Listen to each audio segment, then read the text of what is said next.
Hey there, this is Akshat from Akshat's Techno World, and uh, from the last 4-5 days, Motorola has been teasing an announcement that they'll be handing a secret package which will contain something interesting, and it will be a surprise. They'll deliver it to the press, and so this they actually said that the mystery box will be opened today, that is 25th of Feb or Wednesday, and at last they have revealed what the mystery box has.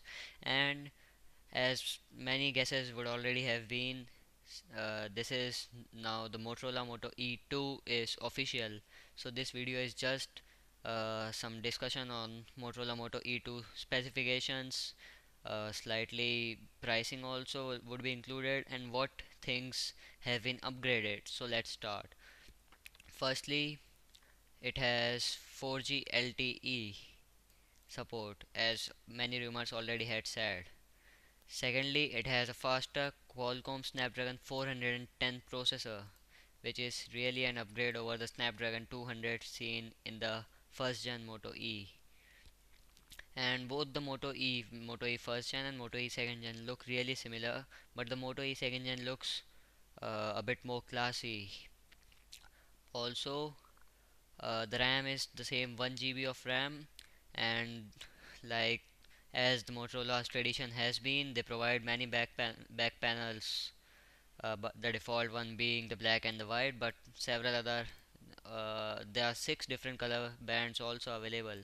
Grip shells, what Motorola calls them, grip shell cases. Anyways, let's move on. Other upgrades include a new 5 megapixel camera, and the main thing is that it has autofocus, unlike the camera on Moto E first gen, which was so bad that it can't be called even a camera. It didn't have autofocus, no LED flash.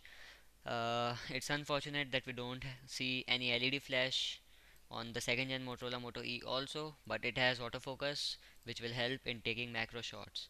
Also, the first gen Moto E didn't have front facing camera, but the second gen Moto E has a VGA front facing camera. The first gen Moto E had 4 GB of internal storage.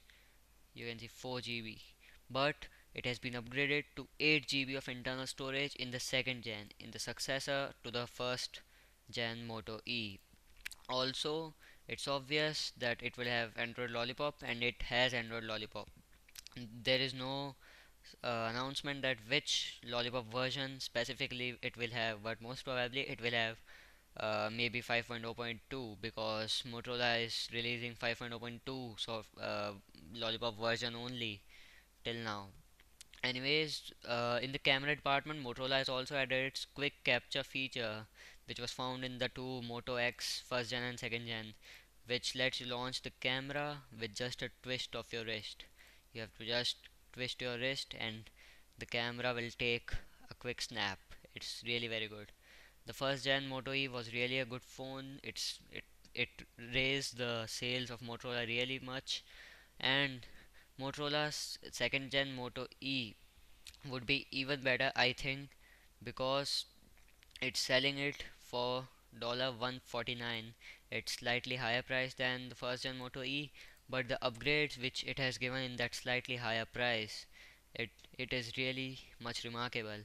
And the phone is available to purchase in 40 countries across the world starting today. So maybe it will start from tonight, 12 p.m., 12 a.m., I think. And these are some images. Let's take a look.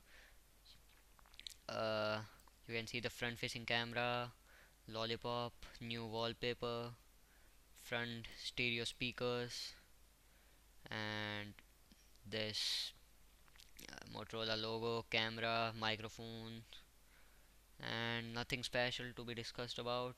Volume rocker and power button are still on the right side. uh, Proximity sensor, nothing exciting to be talked about. So this is all for this video, and let's hope that this Motorola Moto E second gen also gets really much sales in India and other countries. So this is all for this video. Hope you guys like this video. So thank you guys for watching, and I'll see you guys in the next one. Peace.